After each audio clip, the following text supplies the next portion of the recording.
गया राजा ये विष्णु भगवान के परम भक्त थे, बहुत पूजा पाठ करते थे, अच्छे राजा थे। पर एक बार शिकार खेलने गए, हिरण के धोखे में मारा हुआ तीर जाकर एक ब्राह्मण को लग गया।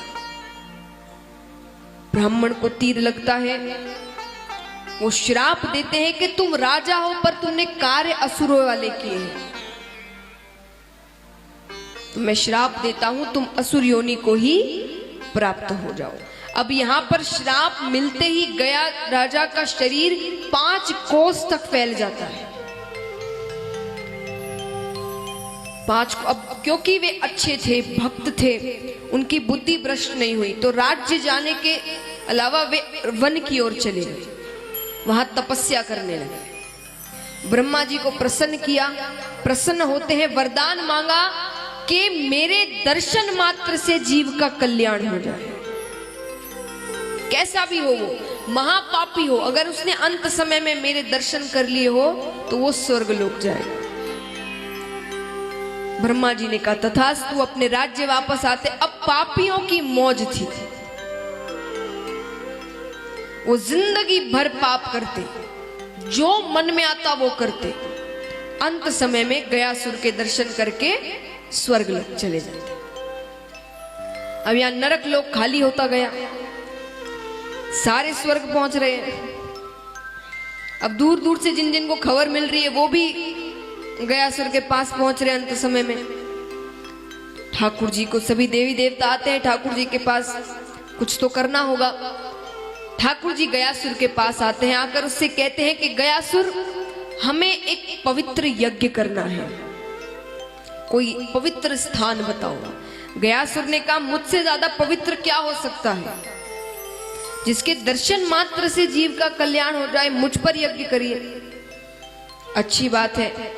उनके वक्ष स्थल पर भारी हवन कुंड जो है यज्ञशाला वो रखी जाती है, मृत्यु नहीं होती।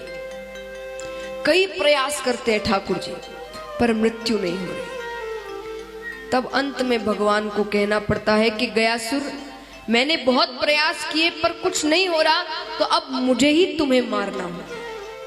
तुम्हारे कारण पापी भी स्वर्ग लोक जा रहे हैं,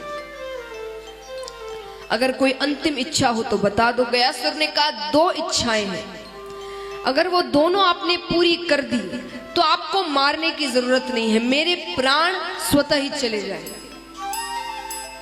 ठाकुर जी ने कहा कैसी इच्छा? पहली इच्छा कि ये यज्ञ करते वक्त जितने देवी देवता मुझ में निवास कर रहे हैं वो जब तक सूरज चांद रहेंगे प्रत्यक्ष अप्रत्यक्ष रूप में मुझ में निवास करें।